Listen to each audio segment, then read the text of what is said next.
Hey guys, and welcome back to my channel. Thank you so much for joining me for another video. Today we're going to be talking about my 30-day yoga challenge. So 2019, I wanted it to be a year of challenges. I wanted to understand myself more. I wanted to push my boundaries. I wanted to get a better understanding of the things that I like, the things that I don't like, things that I'm capable of, things that I find slightly harder.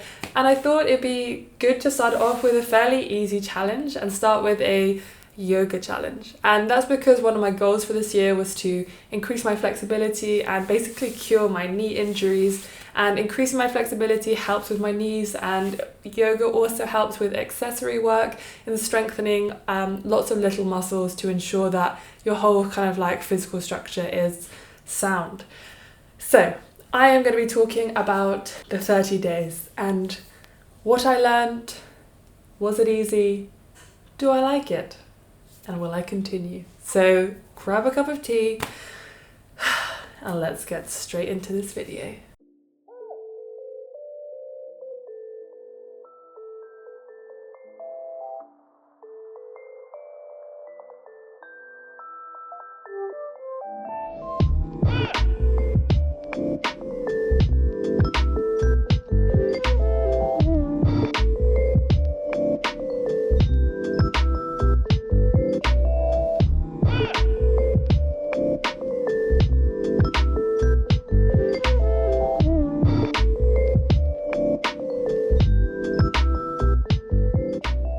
So some of the reasons I wanted to start this yoga challenge was I really needed to learn how to slow down, because the job that I'm doing now I really love, and I don't give myself any kind of boundaries, and I'm also terrible with boundaries. So if people ask me to do something, I really want to be able to do it, so I just say yes, and I don't really take into consideration the time it will take me to do things, all of that kind of stuff. And I wanted to use it as an excuse to kind of force myself into, even if it was 10-15 minutes of chill time or me time or whatever time, and I just wanted to be able to, I guess, slow down. And as I said before, cure my knee injuries, not cure them, just kind of help with the rehabbing that I am doing, because flexibility, especially with the problems that I have, is a massive issue, because I also have hypermobility in my legs, etc.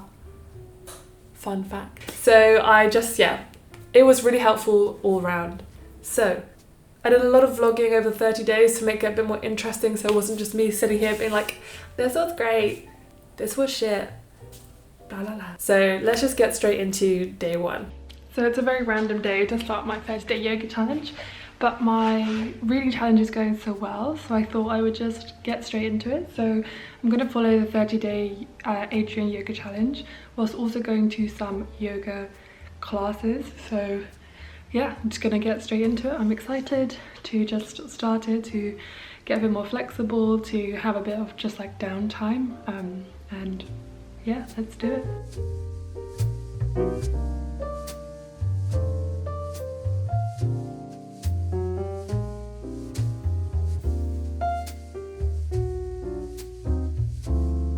Ooh, that was a lot harder than I thought it was gonna be. But hopefully in a few days everything will seem a bit easier, and I'm just hoping. Oh, it's very bright. Just hoping I will feel more flexible, a bit stronger, etc, etc. Bring on day two. Day two. Let's do this.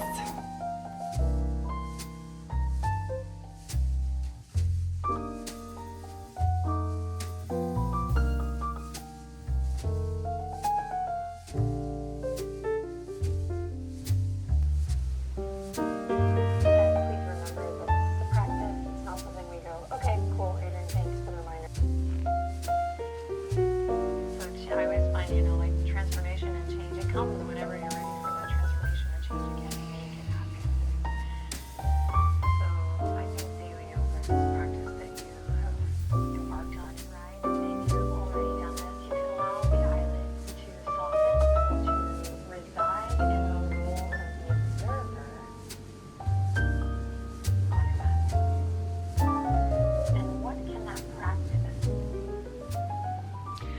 I did not feel particularly up for doing day 3 today, so I'm really glad that I managed to do a 20-minute yoga class online. I definitely feel a lot better now. I feel a lot more calm. I just had like a bit of a shitty day, and I think it's what I needed, even though I didn't necessarily want to do it. So looking forward to day 4. So after the first week, I was feeling pretty chuffed with myself because I managed to do it every single day, even if it was just 10 minutes, even if it was half an hour. I gave myself the flexibility to say, actually, do you know what? I don't want to do more than 20 minutes a day, because if I have to do more than 20 minutes, I'm simply not going to do it. So I took away any of that kind of guilt or pressure to finish an entire yoga class, and I just decided I will do as much as I want, and then when I get bored or if it gets too hard or whatever, I'll just stop. And that was really fundamental in making sure that I actually came back to the mat every single day. I thought that if I was feeling pressured, that I'd be like, oh, I don't have time to do like an hour or like half an hour. Especially busy people who have, you know, multiple jobs, or you're studying, or you have kids or whatever, you don't have the time. So taking away that pressure and being like, I'm going to sit on the mat for 10 minutes today and I'm just going to get 10 minutes done, that made me feel so much better, because then I was like, I can just go and do whatever I want. I can go and I can just do 10 minutes and then I'm done, and I don't have to feel guilty or worried about it. That still counts. In my yoga challenge, that still counted. And that was really important. So, week 2.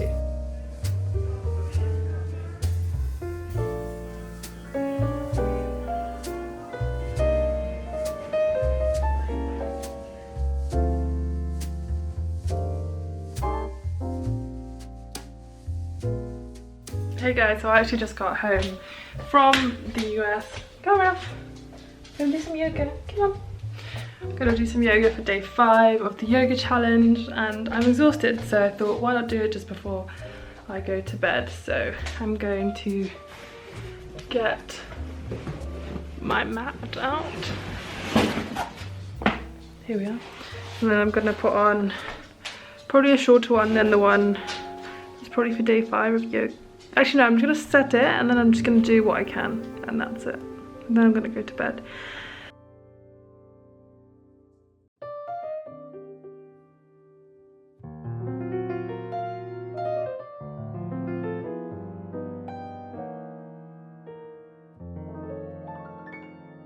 So week 2 was still quite easy, but this is because I was in the US staying with my boyfriend at the time. So I was literally just working. I didn't have any distractions. I didn't have like any of my friends there. So I was literally working, and then I had time to concentrate on things like the yoga challenge and my reading challenge, etc. However, when it got to week 3 and I came home to London, that's when things got difficult. And it got difficult because as soon as you come back to the place that you live, you know, suddenly all those responsibilities that you just kind of pushed to the side whilst you're away, and people can't really ask things of you because you can only do digital work, etc. while you're away, because I was working when I was there. I wasn't just fanning around. And suddenly my schedule got very busy. Very busy. Also, if you don't know, I do also work part-time at my gym because it gets me out of the house and I'm always there anyway, so might as well work there. And so I started doing those shifts again, and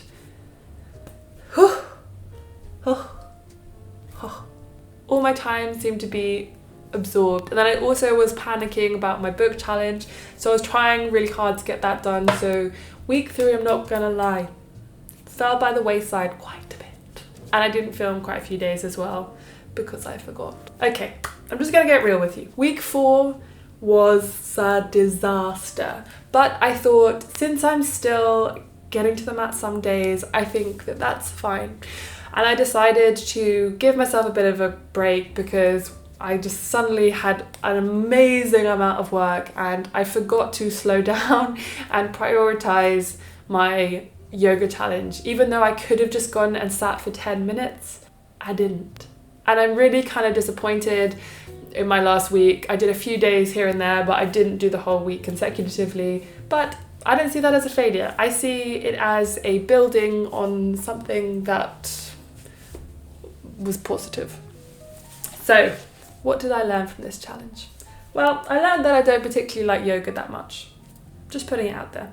Especially, like, I like going to classes, but yoga classes are really expensive. I'm just putting and they're quite inaccessible because they are so expensive. And it means that, you know, people who don't have a lot of time, people who don't have a lot of money, they can't go and be in the atmosphere of the yoga class, etc. But that's why online yoga classes are amazing, and that's why I'm so appreciative for yoga channels like Yoga with Adrian, because everything is there and it's free, and you can do it literally naked if you want, or in your PJs, or with a kid just like right here or whatever. I mean, I'm sure, I don't know, kids. Ugh. So it makes it so much easier to fit in a little bit of time, and obviously it's more economical, and etc, etc.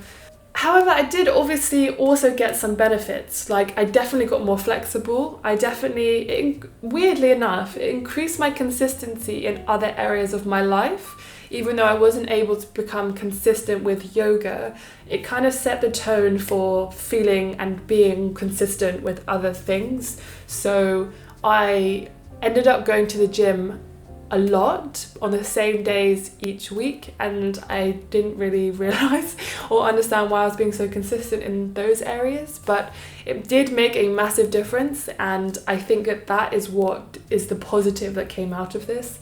I'm definitely a little bit more flexible, but also at the same time not, because I have very, very, very, very tight hamstrings, so it's kind of like a very long process that will increase that flexibility. But I have definitely noticed a lot more flexibility in my shoulders, especially when I do Olympic weightlifting. My shoulders are much higher when I'm holding the bar rather than like down here. It's much better, things like that, and just, I don't know, general upper body stuff. And my hips, they're always very open, so that was quite good.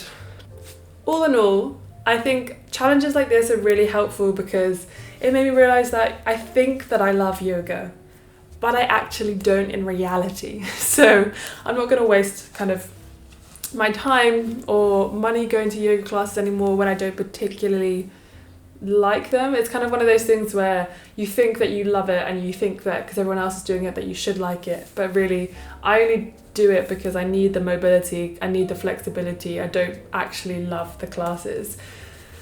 And it also made me realize that being consistent in one area of your life can really manifest itself in other ways. Is that the right term? That's probably not the right phrasing or grammar. Well done, Amy, well done. So I realized that actually being consistent in one area of your life can really help you to be consistent in other areas.